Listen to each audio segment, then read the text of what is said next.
Hello, नमस्कार मित्रों, स्वागत है आपका हमारे YouTube चैनल पर। प्यारे विद्यार्थियों, आज अपन कक्षा 8 गणित का अध्ययन करेंगे। महत्वपूर्ण सवालों पर चर्चा करेंगे, किस हिसाब से परीक्षा में क्वेश्चन आएंगे, इसलिए आप वीडियो को अंत तक देखें और अपने साथियों को शेयर अवश्य करें ताकि प्रत्येक विद्यार्थी को इस बात का पता चल सके। मैथ में किस हिसाब से प्रश्न आते हैं, इस हिसाब से देखो आपका जो प्रश्न पत्र है गणित का, उसमें पूरे जो प्रश्नों की संख्या है 25 होगी। 1 से लेकर जो 6 प्रश्न होंगे वो आपके वैकल्पिक यानी अलग से टाइप के क्वेश्चन होंगे। तो मैं 1 नंबर के क्वेश्चन से बता रहा हूँ आपको किस टाइप के प्रश्न आएंगे, वीडियो को आप अंत तक देखना। पहला नंबर का प्रश्न क्या है, जैसे मैंने कह दिया -13 का गुणात्मक क्रम क्या होगा। संख्या दे रखी है कि -13, इसका आपको बताना है गुणनफल क्रम क्या होगा।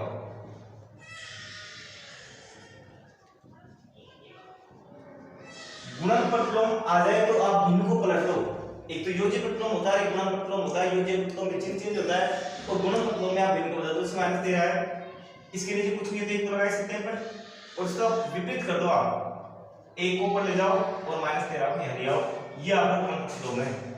जैसे मैंने कह दिया 2/3, इसका गुणनफल क्रम क्या होगा, इसका गुणनफल क्रम होगा 3/2, भिन्न को चेंज कर दो। 5/6, इसका गुणनफल क्रम पूछे अपन से 6/5 हो जाएगा। एक होता है योज्यफल क्रम। योज्यफल क्रम में क्या होता है, चिन्ह चेंज होता है। बहुत दोनों के दोनों बहुत महत्वपूर्ण प्रश्न है ये।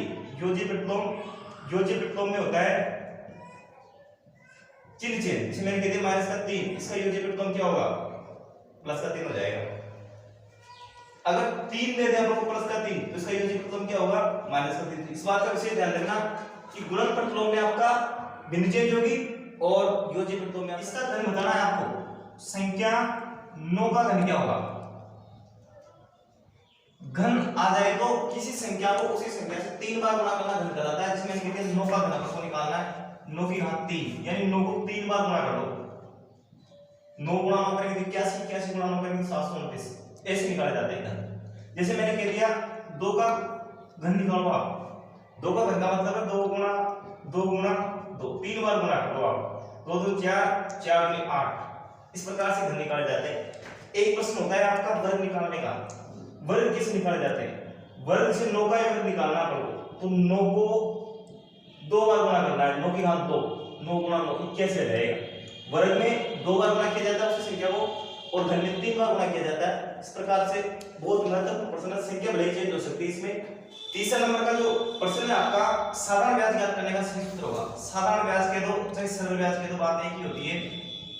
साधारण ब्याज या सरल ब्याज, इसका सूत्र क्या होता है, सूत्र पूछा जाएगा आपसे। चक्रवृद्धि ब्याज का सूत्र पूछा जा सकता है। इसका सबसे सीधा तरीका अगर आपसे याद नहीं रहे तो मैं बहुत शॉर्टकट बताता हूं। समुद्र में कूद और 100 रुपया डाट, एक ट्रिक है इसकी। समुद्र में कूदो और 100 रुपया डाटो। समुद्र को स का मतलब समय, मो का मतलब मूलधन, और दर बटा 100, ये होता है साधारण ब्याज दर। चाहे मूलधन को आप पहले ले लो, उससे कोई फर्क नहीं पड़ता। मूलधन पहले ले लो, समय बाद में ले लो, दर बाद में ले लो, गुणा 100 बटा 100 कर दो। ये आपका साधारण ब्याज के दो से सरल ब्याज के दो उसका सूत्र होता है। एक सूत्र चलता है आपका चक्रवृद्धि ब्याज का। चक्रवृद्धि ब्याज का सूत्र क्या होता है, चक्रवृद्धि ब्याज दर पूछा जा सकता है, कोई जरूर नहीं। इसका सूत्र होता है मूलधन गुणा 1 प्लस दर बटा 100 समय माइनस मूलधन। ये सूत्र चलता है आपका चक्रवृद्धि ब्याज का। अगर इसमें मिश्र धन पूछ लिया जाए आपसे, मिश्र धन, इस सूत्र वही रहेगा।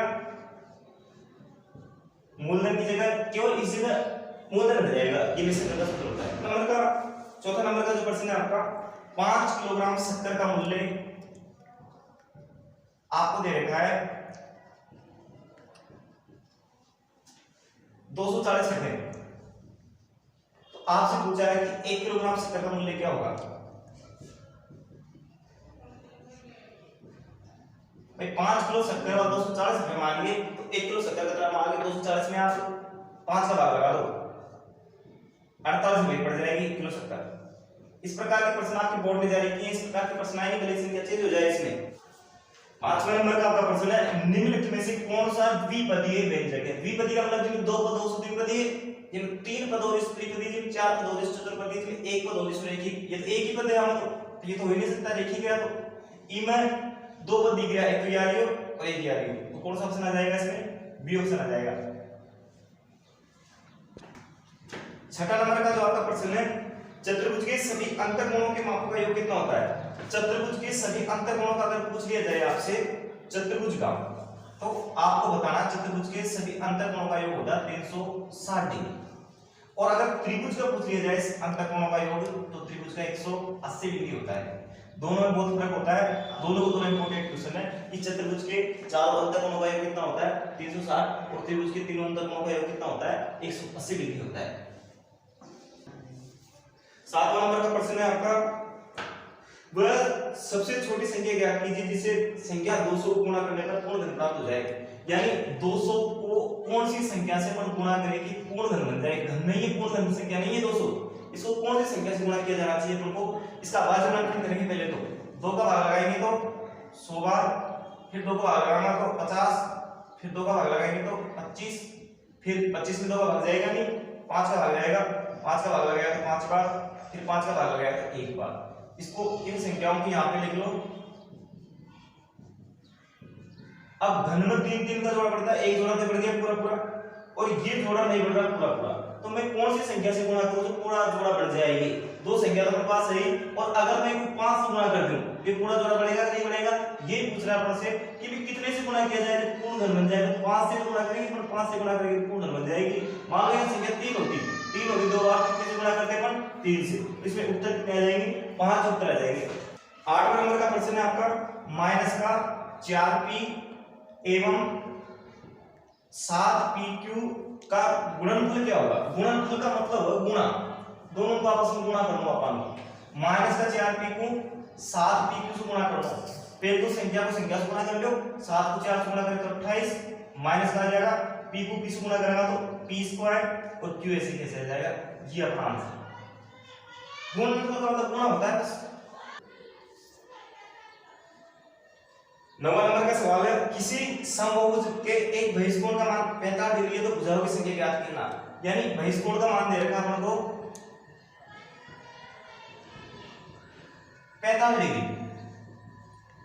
आपन से पूछो भुजाओं की संख्या क्या होगी?